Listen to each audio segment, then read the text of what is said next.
The Dave Hooker Show. A presentation of Off the Hook Sports.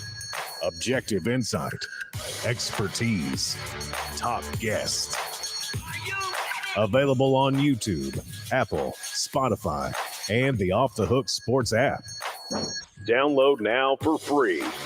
Also available on offthehooksports.com. I compute and obey. Now to Dave Hooker. Ready. A March Madness post-game edition of the program with Caleb Calhoun. I'm Dave Hooker. Tennessee does manage to advance by beating Louisiana, but there definitely were some touch-and-go moments late in that game. Caleb, let's go ahead and get rolling.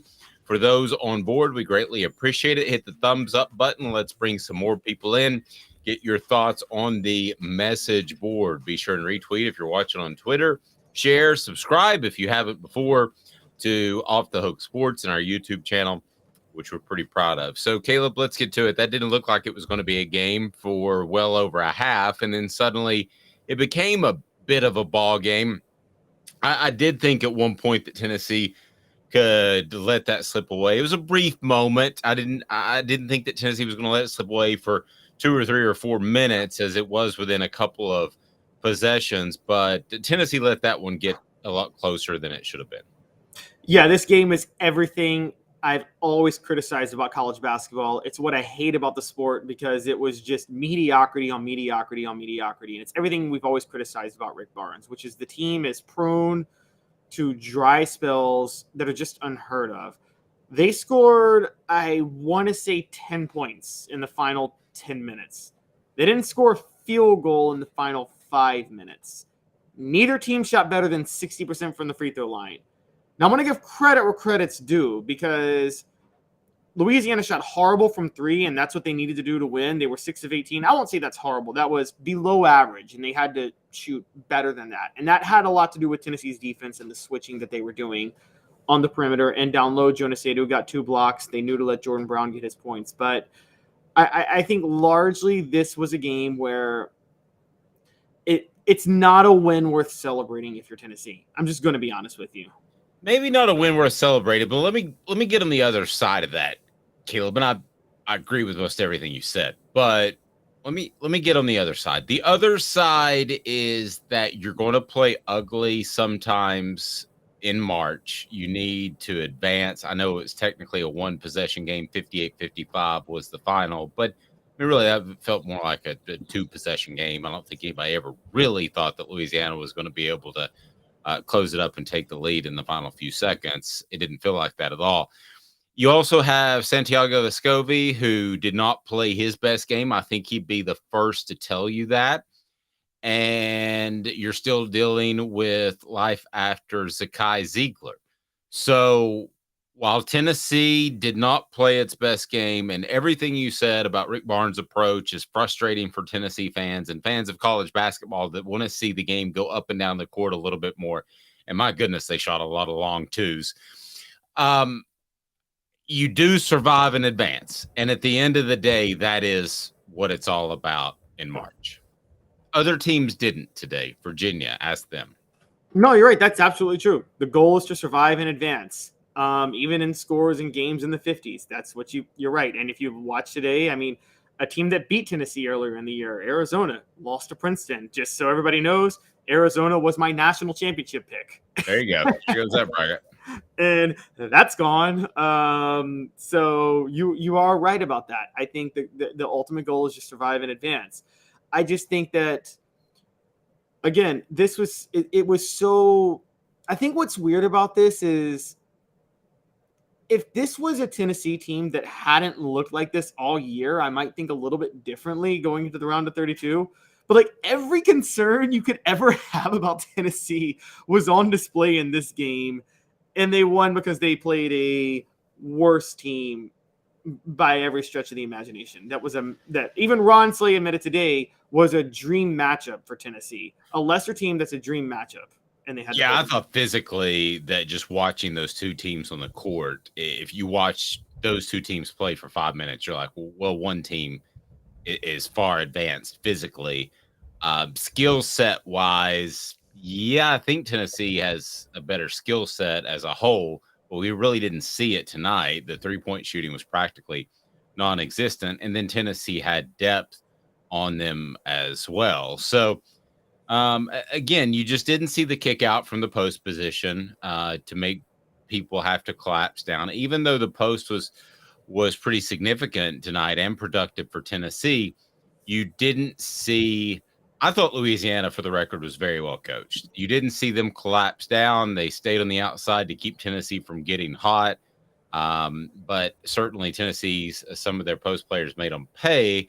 But Euros in particular. But when you don't have Vescovi really show up, and he was one of three for 3 points.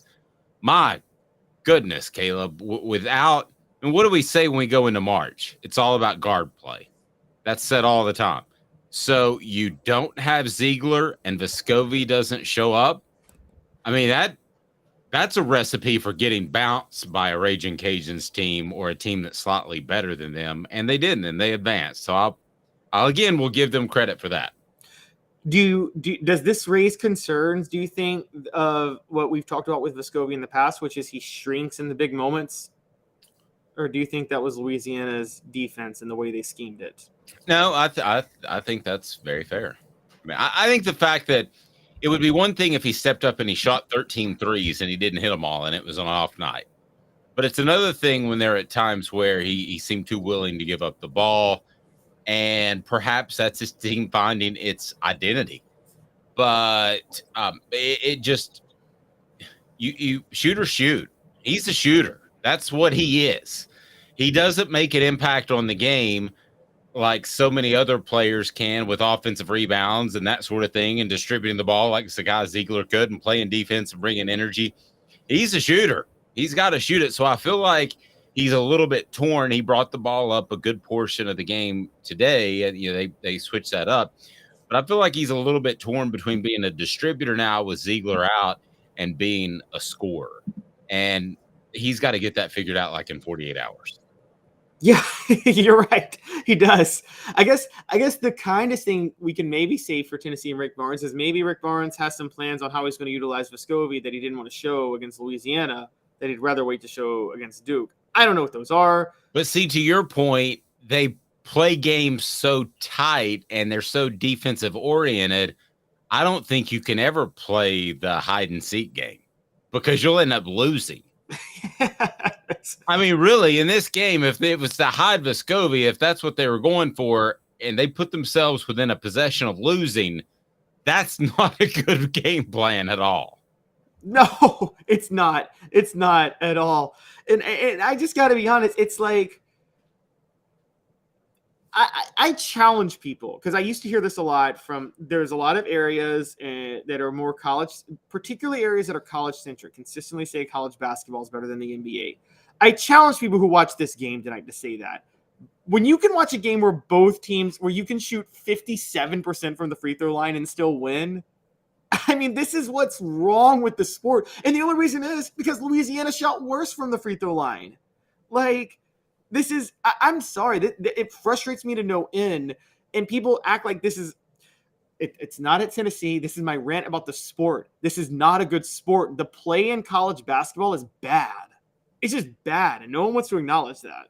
Well, Travis said, man, if we could shoot free throws, it sure would help us. You're right. 57%. You get yourself in that type of situation in which it becomes a game in the second half that it never should have been. You've got to hit your free throws and knock those down and be able to keep an opposing team, especially an underdog team, at bay. Now, we've poked fun or criticized the game, the style of the game, Rick Barnes' approach, Tennessee's play tonight.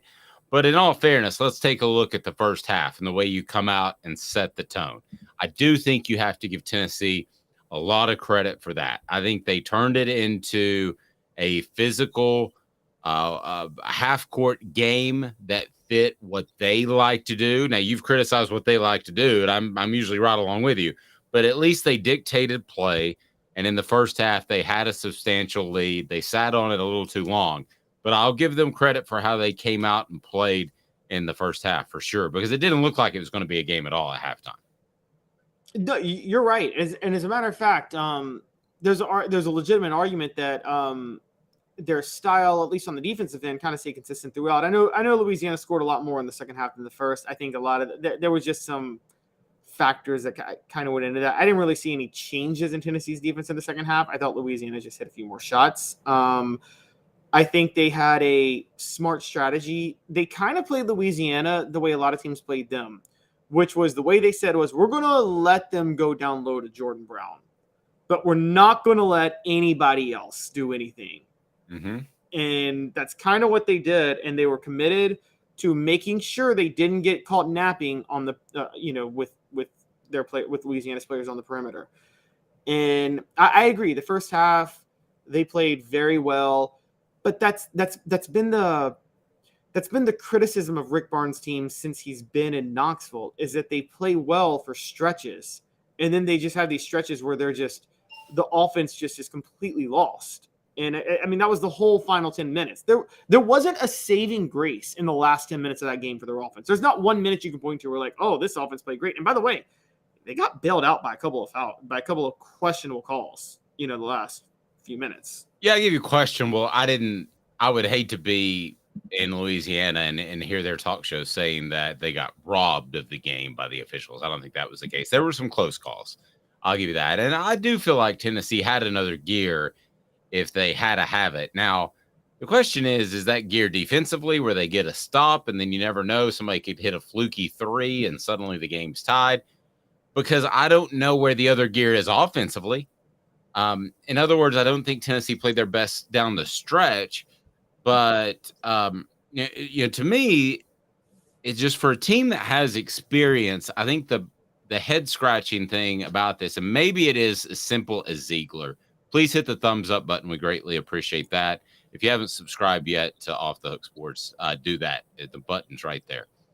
But the thing that's befuddling to me is with this team that has so much experience, they just look like they were kind of bouncing around in the second half and didn't have a real answer for that. Was it a 15-0 run? I mean, or 14-0? It was right at that. To me, to not have an answer for that when you had some successful play in the post, I mean, let's face it, accept it for what it is, Caleb. It's 1950s, 1960s Boston Celtics basketball. Okay, that's what it is. Okay, but at least those teams would throw it down to Bill Russell repeatedly at the end of the game. And I felt like Tennessee could have done that, and they kind of panicked a little bit when the game got close. Well, they panicked because if you were going to compare it to the 60 Celtics, yes, they could throw it to Bill Russell. Oh, yeah, Bob Cousy. Yeah. How many Hall of Fame guards were on that team that you knew if Bill Russell was covered, he could kick it out to just one of like 7? And so, I think that you're right. This team is constructed like that. I think they're a little bit lost on what to do without Zakai. And I think they're kind of lost on what to do in the post because I don't think they have a true post scorer, if that makes sense. No, I agree. I guess Euros had his moments today, but I think if they had a true post scorer, then what we talk about so often, people would have to collapse down and then the three-point shooters would be open. And I thought really defensively too, which we haven't talked about. For the most part, you would say giving up mid-50s is a successful night defensively. But I really thought, and this particularly, I think this because of Ziegler's absence, they were still trying to find themselves. It's been roughly, 2 weeks since Ziegler hurt his knee and was out for the year. I still think they are mixing in man and zone and showing a lot of defensive looks for themselves as much as to confuse the other team. I think they're trying to find out what works best on defense. And again, they've got about 44 hours to figure that out. No, yeah, that's very true. And the other thing is they can't press the way they want to because there's not anybody that can affect. If you have Ziegler and Josiah out together, which you never really did have them on the court together this year, you can really run a effective press, but you can't run that right now. There's just not enough athletes out there to do that. And they have to win with their half court defense. And I think they're a little bit lost. I'll give a positive, by the way. because anybody who's tracked Josiah Jordan James the way I have is Josiah Jordan James was awful shooting from three against Missouri, and he was awful shooting from three tonight, which means he's going to be great shooting from three on Saturday. I'll light it up against Duke. This basketball team is probably in a different place had Ziegler gotten hurt a month before, where they can kind of create their own new identity. They're certainly better off if he's there. But again, defensively, I mean, was this an elite performance, or was this just an overmatched team, or a little bit of both? I think it was elite only in the sense of it was elite scheming. I'll say that. It was elite scheming. You saw the way Rick Barnes really kind of schemed, where they got around picks, they got around switches they switched well, to make sure that every 3-point shot was contested. And I think that was the key in this game. We talked about this earlier in the week. Louisiana doesn't shoot a lot of threes, but they shoot them efficiently. And that was always a threat. And they used that to make sure that they could be dominant down low with Jordan Brown. Rick Barnes and everybody were like, okay, we'll let Jordan Brown get his points to a degree, but we're going to trust Jonas Adu to do his thing. And to his credit, he had a couple of blocks. And just make sure the 3-point game is taken away completely. And so I give credit to the scheming of that. I do have to say that and give him credit on that. A post on the message board says Duke is going to beat us badly. I've covered enough tournaments where I know that these things can take a 180-degree turn in the 48 hours between the two games. So neither would surprise me. It wouldn't surprise me if Duke, who I think's got 3 first-round draft picks after watching them today, more extensively than I had previously. It wouldn't surprise me if Duke won by 30. It wouldn't surprise me if Tennessee upset Duke in a mid-50s to high 50s type of game. But as of this point, I just think it's a team that's unfortunately still finding itself without Ziegler. And if you talk about Vescovi shrinking from big moments, it's going to be a lot bigger moment on Saturday night against Duke, a blue blood. This is a game that if you have an issue with shrinking away from big moments, you should be able to put that aside, because it's the first game of the tournament and you're a better basketball team. So that what you said earlier was, I think, very apt and very disconcerting for Tennessee fans. Yeah, I agree. Particularly, he's the only reliable scorer they have. So if he shrinks in big moments, it's a lesser version of J.J. Redick, who had a bad habit of shrinking in big moments when he was at Duke. If you remember whenever a lot of the book, if you remember, Duke never won a title with J.J. Redick, even though he was such a legendary player. That J.J. Redick, Sheldon Williams thing. And the book was out, which was that, I remember this back in the day. The book was, if you get Sheldon Williams in foul trouble, they can't win in the tournament.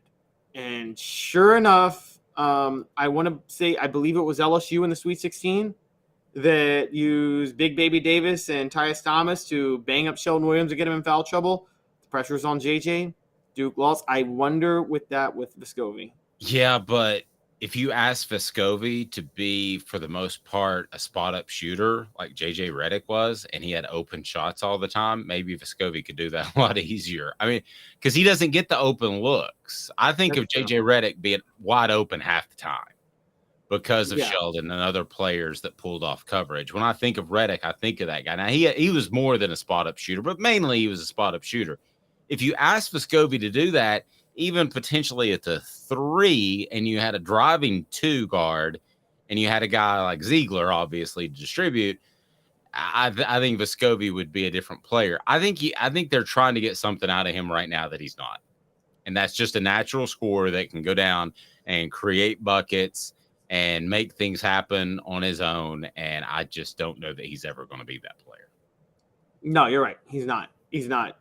Sadly, he might have, because of that, this year he might have killed his NBA draft stock. I thought he was at least a high second rounder last year. I don't know if he's going to get drafted now.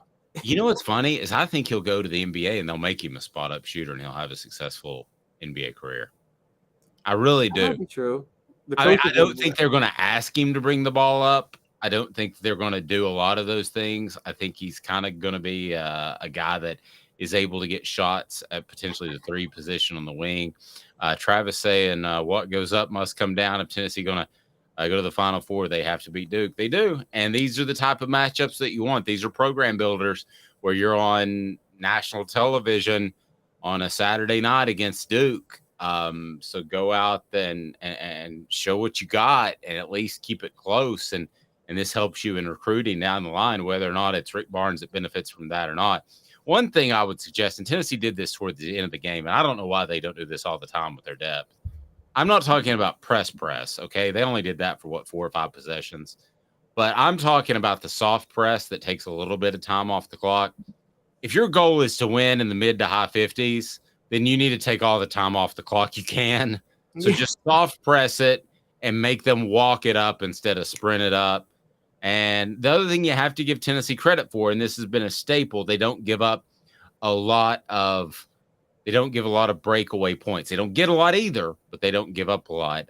Jenny's saying the refs were awful. What did you think of the refs? I kind of thought they helped Tennessee. Jenny, do you mean the refs were awful for Tennessee or Louisiana? I thought they helped the Cajuns a little bit. I didn't think they were awful. I thought there were a couple of close calls that tended to go Tennessee's way. So I'm with you. I thought they definitely helped Tennessee more than they helped Louisiana, but I wouldn't say awful either way on that. Now they were awful as a whole. I will give you that. And somebody needs to cut their nails. Whoever's scratching Vescovi, and there was another Tennessee player that was bleeding, you got to cut your nails before you play basketball. You just do, because you're going to call somebody, and you got to cut your nails. Nobody makes Vescovi bleed his own blood. Oh, dodgeball. I get the reference. Love it. Thank you. Love it. Thank you, White. But yeah, okay. So let's look forward a little bit. Plenty to talk about with this game, and we'll do so at 10 a.m. as well on Friday. It'll be a football Friday with Fred too. We'll talk to Fred White. We love doing that. But let's look forward to Duke a little bit. Let me put the odds at 1-3. They win. What do you think? You're the gambling guy. What do you think the spread will be? What do you think are Tennessee's chances? I would imagine that Tennessee was a 10-point favorite last I heard tonight. Duke played really well, but I don't think the number is going to move that much off a game versus Oral Roberts. So I think Duke will be favored somewhere in the realm of 7.5 points.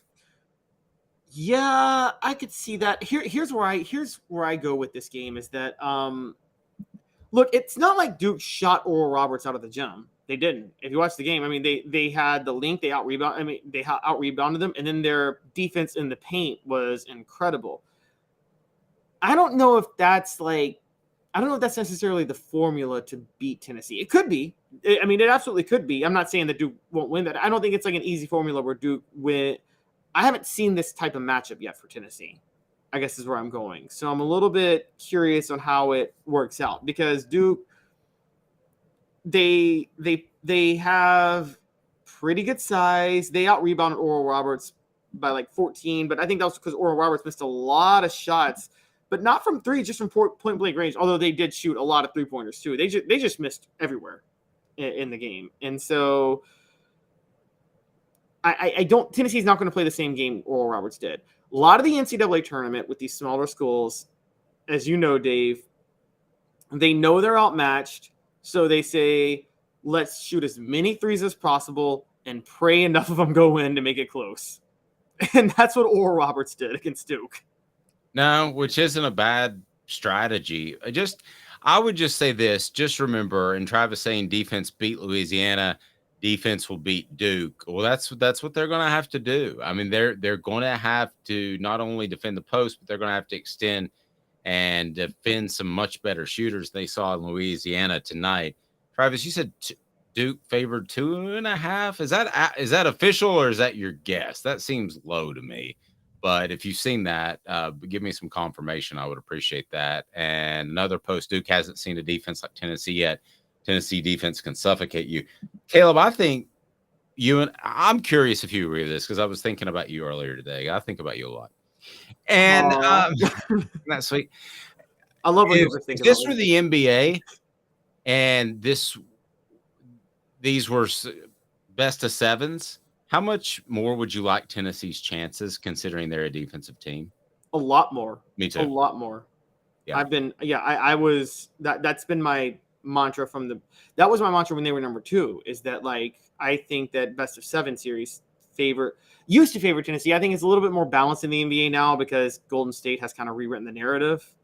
But I still think largely the defense can win championships. You know, you know this from the 90s. I mean, how many games were just in the 80s in the NBA playoffs during that time, you know, and just bad shooting, and because they were gassed from an 82-game season.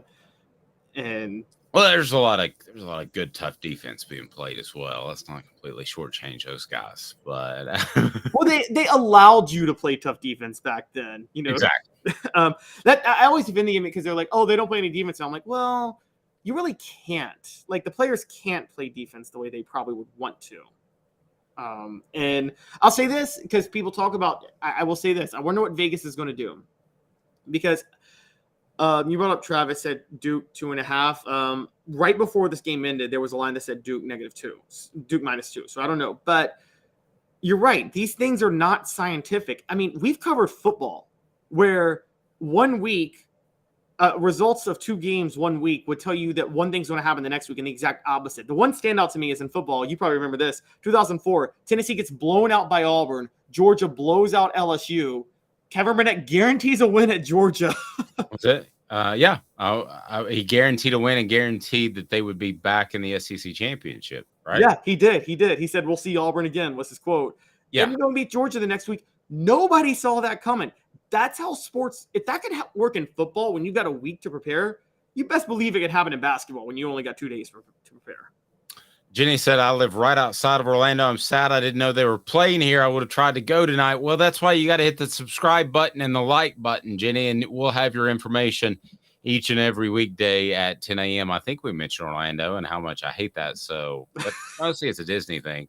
Bob said closest opponents compared to Duke is Kentucky, and Tennessee just doesn't match up with Kentucky. Duke, who knows who shows up for Tennessee? Travis verified that DraftKings has Duke 2.5. Does that surprise you? That I thought it would at least be 5.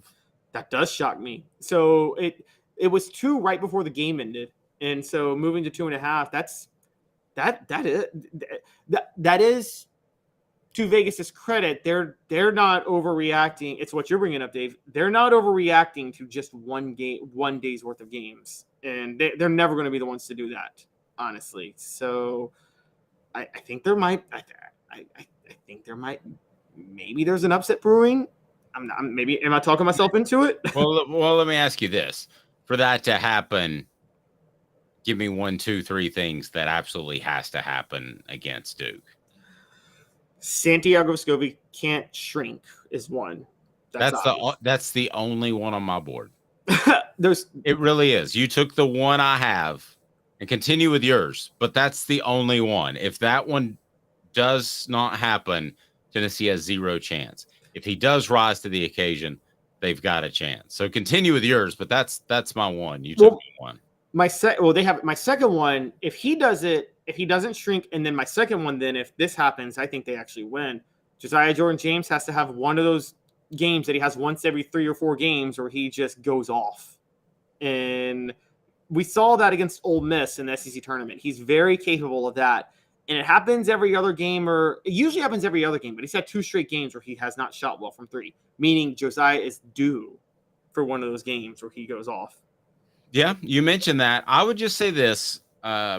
Just remember, Tennessee fans, this is not football, even though this was an elimination game. Tennessee could still make a special run, even though I don't think they played particularly well tonight. And know that you're not Virginia. You're not one of the other teams that got upset and bounced out. And there were a couple of other teams, I believe it was Houston, that played one of their players with, I think he had a pulled groin hamstring issue. And then Brandon Miller for Alabama looked pretty rough today. So there's a lot of reason to be optimistic. There, as of tonight, there are 40 some teams left because 16 get eliminated. So there'll be 48 teams left. Yeah. Yeah, 48 teams. So you're still one of those teams, and you're going to be one of 32, and you have an opportunity with one win that would be pretty historic to be in the Sweet 16. So let me ask you this. How historic would this win be if it's just that? If Tennessee beats Duke and they don't go any further, Sweet 16, but a Duke win on the resume in the tournament, how big is that historically for the Vols? I mean, It's Duke. I know I say we talked about this with Josh Ward earlier in the day. I say that's their second best NCAA tournament win ever. And the first would be Ohio State, the one they won to get to the Elite Eight. Bruce Pearl's 5th year there. Right. This would be the second best one that they've had. I mean, they didn't just get. It'd be their 8th trip to the Sweet 16. It'd only be their 4th where they beat anybody higher than a 7 seed. I want to say. I think 7 seed. One of those was against UConn, which you have brought up. That was UConn defending national champs, but if you brought up, UConn was injured that game. Khalid El-Amin had the bad ankle. Yeah, so that was totally by default to a certain degree. This wouldn't be that. This would be like, I know what Slay was talking about today, where it's not the same mystique with Coach K, but John Shire is a Coach K. Still feels like Duke to me. Still feels like they got 3 first-rounders to me. No, I agree. I was thinking the same thing. And the reason it feels like Duke, if you remember this, Coach K was the only coach who took the conference tournament seriously. He made a point to win the conference tournaments. John Shire was exactly the same way with Duke this year. I mean, the only real difference I've seen so far, and it's a small sample size, is that the players are now forced with Mike Krzyzewski gone. They have to dog cuss themselves. So since he's not around to do that. You're sat next to a bench with him on it. Cover your ears. That guy likes to cuss some players. Krzyzewski does? Yes, you would never think that, would you? He's a Bobby Knight disciple. Yeah, I know he was a Knight disciple. He reminds me. So my grandfather always. I'll go ahead and tell you, your grandfather's nicer than Mike Krzyzewski. No. My late grandfather had 2 favorite coaches. He was Mike Krzyzewski and Phil Jackson. And he liked them because he always liked how calm they looked on the sidelines, no matter what. He basically had the point of Mike Krzyzewski always struck me as the female Pat Summitt, where Pat Summitt didn't seem like she went off on you. It seemed like the way she looked at you scared you. You know what I mean? Yeah. Krzyzewski did, but the curses were quiet enough where you couldn't hear them. Remember Bruce Pearl early on caught some heat for being too loud, and people heard some stuff. Well, Bruce Pearl was loud for show, though. That's yeah, but he quickly realized that it was the South and maybe that language. Krzyzewski would say it quiet enough, or even in a quiet auditorium, but Cameron's never quiet, that he would get away with it, and it'd be the bleep bleep. And I'm serious. That happened all the time, and they had one regional game that I covered. It didn't involve Tennessee, but it was in Thompson-Boling Arena, and I'd heard that going in, and sure enough, that's when you had great seats right on the sidelines instead of off to the side or off to the end lines. And he's a cursor, but he's gone. Duke still looks pretty talented to me. And if we get to the Sweet 16, I like the matchup against Purdue. Hold on there, message board. It's Duke. Let's not get ahead of ourselves. And Bob says Duke win would make them 9-9 all time in NCAA tournament all time. Is that right? 500 is a big deal for Tennessee. I don't know that it would make Tennessee 9-9. We'll look that up before the show tomorrow at 10. Bob, be sure and you got your notifications on so that you'll get those when we go live at 10 Eastern every weekday. I do know that it pulls Rick Barnes to 500. So in the NCAA tournament, which is nothing really to brag about. No, it's really given the number of times he's been there. No, yeah. Being at Texas, being at Tennessee, being at programs that are usually better. So also to bring it up, you got to get a little excited. Don't just get ahead with Tennessee needing to beat Duke. Purdue's got to beat Memphis, and Memphis just won the Atlantic, beating the number 1 team in the nation. And how cool of a run. Let's just say this, because this game was not exciting at all. But you get past this game, you play Duke, and maybe you play Memphis. That would be such a great run. I mean, maybe that somebody brought that up to me today, and Hardaway and Rick Barnes hate each other. Mm-hmm. So that would be gold, Jerry. Gold, to make a Seinfeld reference. That would be unbelievably incredible. At that point, as a guy who likes to do content, win or lose, it's a win for Dave and Caleb. Oh, yeah, absolutely. It's If you beat Duke and you play Memphis, Caleb, the rest is gravy. I mean, I will tell you, being from Memphis, I love my hometown. I'm a Grizzly fan. I love the city. I think I defended against the state more than most people. But I will say one of the things that makes me laugh is when Tiger fans tried to pretend that they view Tennessee in basketball the way Tennessee views Memphis in football. I'm like, no, it's not the same. It's a legit rivalry in basketball. It's not a rivalry in football. It's a one-sided affair where one team is on a different level and has a bunch of other bigger fish to fry. Yeah, and always will be. I mean, Memphis is always going to be in football. I have not. When you do mega conference, they're not even going to be brought up. They can't get into a Power 5 now. Yeah. They're not going to get into a mega conference. So Jenny's saying if we play Memphis, we have to win. She's from Memphis. Jenny, you have all kinds of ties to this Tennessee basketball team. You're in Orlando. I mean, you better have the notifications on to be listening to our program on a daily basis. I'm going to go ahead and make that promise right now. Travis, we do have an app. Just if you want to go to your app store, Off the Hook Sports, you can search for that. And it's really cool because we set it up where all of Caleb's videos that he cuts up throughout the day are right there. So you can listen to what you want to after we talk about a bunch of stuff and bloviate at 10 a.m. Eastern time. And you can pick what you want to hear about. Jenny says, I went to Tennessee. I get it. Jenny's all over the place. Go to the Duke game, Jenny. We'll get you a credential. Anything else you want to add? Wait, I wonder if Jenny was she had to be a Magic fan then in the 90s if she was living in Orlando then, because remember when Penny Hardaway's from Memphis, was playing for the Magic at that time. Like everybody in Memphis, their favorite team was Orlando. Dave, you're going to find this hilarious because of my coming of age. I was coming of age into sports like 7 or 8 years old. It shocked me when I found out Michael Jordan was a more beloved player than Penny Hardaway. It actually shocked me because the first player I knew was Penny Hardaway because he was such a big deal in Memphis. And that Orlando team was the only team that eliminated Michael Jordan in his prime from the playoffs. Right. Yeah. Penny was more, obviously, this. Penny was more like Magic than he was Jordan. Yeah. But I just thought Shaq leaving was kind of a heartbreaker because I thought they had something neat going there. And it's nice to see some of the smaller market teams do that. And Jenny says, yes, I'm a Magic's fan, but now I'm a Grizzlies fan. I'm right there with you, Jenny. Yes. Grizz fan. So as long as Ja Morant doesn't pull an eye on somebody, you guys are both good.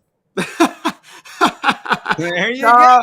Yeah. Oh, you're hoping for 8-game suspension for taking a gun on the road and having it at a strip joint. And it's not. The world is going on. I think the Grizzlies are making a mistake here because I think they're trying to get him back for the playoffs, and I'm like, I think sacrifice this year with the playoffs and force Ja to get his mind right because it's good for Ja. It's good for the Grizzlies. I don't think it's good to do this fake PR thing of checking into a rehab facility for one day in Florida. Well, and how about being interviewed by somebody other than Jalen Rose, like with some real credentials? Okay, yeah. I mean that whole thing was every question was like, so I understand and I get it. I get it. I hate when people say that because when you say I get it, it means that they're kind of saying I'm smarter than you. You don't have to tell me what you were about to tell me. That is my pet peeve. I get it, Caleb. Drives me insane. So we'll have the game broken down 10 a.m. tomorrow. We do have the app.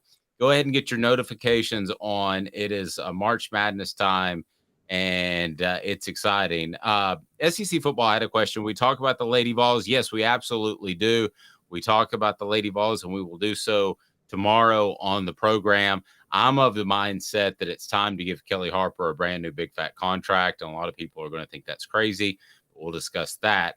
And we may dive into Georgia being a rogue football program because that seems to get everybody excited on the YouTube channel. Yes. Particularly, apparently, Jalen Carter was totally out of shape for his pro day. I don't know if you heard about that, but Jalen Carter was a little bit. Apparently, he's been eating some McDonald's passes. Yeah, well, maybe, and everybody wants to bring up the bags of money that Jeremy Pruitt was handing out, and that's the defense of Georgia's program now. I'm telling you, they're going a little rogue. Just going to tell you. I mean, I've no dog in the fight, pun intended. It's getting a little wild. I mean, and I've seen this before with Philip Fulmer. They're coming off 2 championships, and I get that, but you give them a little bit too much leash, and things can go wild. We've got people on the message board saying Kentucky's going to go on a deep run. Kentucky could win the tournament. There's still 25 teams, I think, that could win this tournament even after today, Caleb. So, all right, great stuff. We want to certainly thank you for tuning in. It's good to know you, Jenny. We now know she was born and raised in Memphis, but has been a Tennessee fan her whole life, and then said, "Thanks, Daddy." Am I Daddy? Is that another dodgeball reference? You must be Daddy. Oh, I thought she was just thanking her father for being a Tennessee fan. Oh, for being. Jenny, you got to clarify on this. Why would I go there and think I'm Daddy all of a sudden? No, Jenny's last name is Hooker. It says more about me than it says about Jenny. It says that I see myself somehow as Daddy, with Vince Vaughn with the necklace. Okay, she broke it down. Okay, no, my dad was a Tennessee. All right, that's good. All right, Caleb's your mama. I'm Daddy. Have a fantastic evening or morning, depending on when you're watching this. And don't forget, 10 a.m. Eastern time, we will be with you off the Hook Sports. And follow us on Twitter. Follow us on all the social media. Get your notifications on, because things about to get crazy too with Tennessee football. We'll have previews coming up, and it's a Football Friday with Fred. Former Vol Fred White will join us on Friday. That is always awesome. So thanks for staying up late with us. Have a fantastic evening. Tennessee Duke. We'll have it broken down on Friday on Off the Hook Sports. For